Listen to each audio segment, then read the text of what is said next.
Kembali di ngobrol bareng Gus Miftah Los. Insya Allah nanti kapan-kapan saya sowan kejaksaan, saya bawa belangkon Pak. Bapak nomor kopiahnya berapa Pak Haji? Nomor 10. Nomor 10, berarti sama dengan ukuran saya Pak. Itulah, ukurannya sama, cuma nasibnya yang beda. Rambutnya Jaksa beda. Agung. Rambutnya yang berbeda. Oh, rambutnya yang berbeda. Kenapa saya ditanya, kenapa Gus Miftah suka rambut panjang? Karena kalau punya suami rambutnya panjang itu sayangnya lama Pak. Kalau rambut pendek sayang gitu. Rambut panjang sayang. Pak ya, ini kan pasti ada kendala selama pandemi, setelah setahun ini. Kira-kira kendala apa saja yang dihadapi oleh kejaksaan selama pandemi ini? Ya, pertama kalau persidangan itu tadi udah disampaikan adalah kalau ada hal tertentu, pembuktian tertentu yang wajib secara fisik hadir. Kalau secara fisik mau nggak mau harus ketemu Pak. Harus ketemu. Kemudian untuk penyidikan itu juga berpengaruh. Gimana pun juga misalnya, oh Pak, kita lagi terutama karena oh Pak, kami lagi isolasi. Ini kebanyakan yang begitu-begitu. Yang akhirnya kita pending dulu. Kayak kita ngerjakan Jiwasraya. Jiwasraya itu target saya waktu itu cuma 7 bulan. Selesai Pak ya harusnya. Selesai, tetapi ya agak panjang sedikit.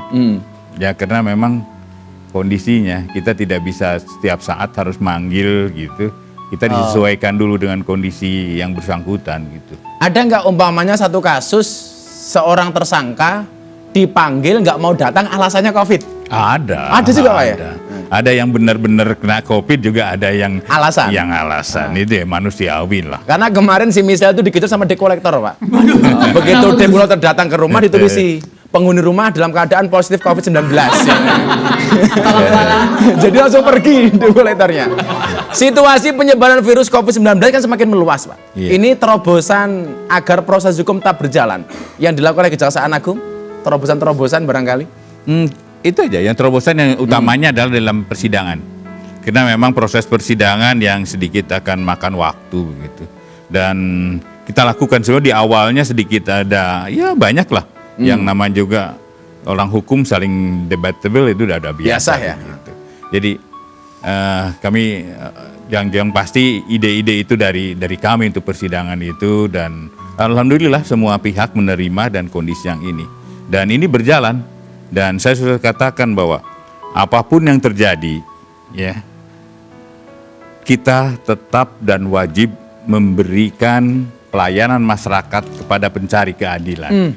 Artinya semangat tidak menurun? Ya, tidak harus kita tetap semangat. Bagaimanapun juga tetap utamakan adalah bagaimana kita memberikan rasa adil kepada masyarakat. Oh, ini luar biasa. Pak JA ini punya prinsip pokoknya, maju tak gentar membela yang benar, bukan maju tak gentar membela yang bayar. Wah, jangan kayak kamu, Michelle. Kenapa lagi Gus? Pak, masih ingat ketika waktu awal Bapak dulu ditunjuk oleh Presiden menjadi Jaksa Agung? Ini kan Jaksa Agung yang baru dilantik ternyata adik politikus PDIP TB Hasanuddin. Lah, ada orang yang menganggap bahwa Pak JA ini dipilih jadi Jaksa Agung karena partai.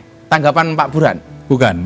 Jadi bukan kami memang partai ya? Bukan. Jadi itu juga yang selalu mengganggu saya. Dan kemudian saya juga bertanya pada Pak Presiden, Pak, saya ini dipilih kenapa? Dia mengatakan saya dipilih karena saya memang profesional. Itu. Jadi saya tidak terikat oleh satu partai apapun. Dan memang iya, saya akui saya adiknya Hasanuddin. Dan saya dosa kalau saya menjawab ke Hasanuddin. Mengingkari Hasanuddin itu kakak saya itu dosa.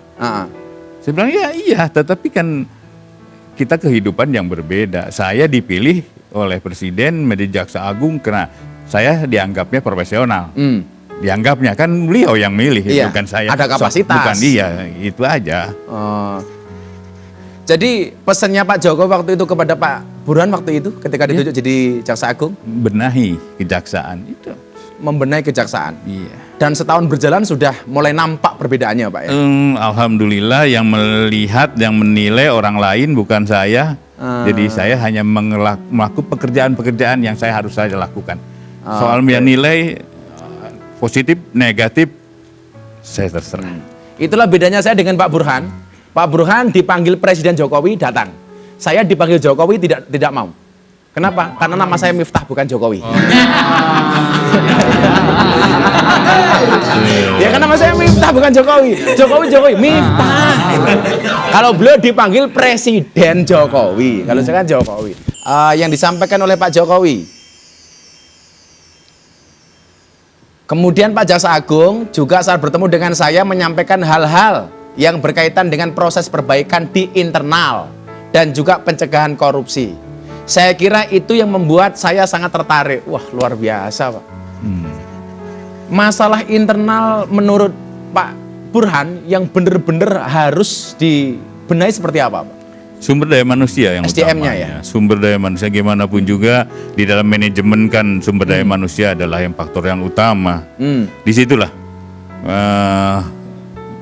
karena jujur aja saya ninggalkan Kejaksaan Agung itu udah 4 tahun. Sudah 4 tahun, Pada pensiun waktu 4 tahun itu ya. 4 tahun, maka kita ketemu di Salah satu Utama Karya ya, gitu. sebagai komisaris. Gitu. Jadi banyak perubahan-perubahan yang seharusnya itu tidak terjadi. Dan mau tidak mau, suka tidak suka, saya harus membenahinya kembali. Itu aja. SDM yang paling pokok, Pak ya? Iya. Kalau saya soal ketegasan Pak Burhan nggak meragukan lah. Kan jelas toh, performnya meyakinkan itu kan. Kebayang nggak kalau Jaksa Agung bentuknya kayak Michelle itu? Ketawa semua kan. Jaksa Agung unyu-unyu itu kan, kalau gini kan keren banget. Ya ini kecelakaan aja. Kok kecelakaan, Pak? Jaksa Agung ya? Kecelakaan aja. Saya tadinya pengennya sih jadi pengusaha gitu.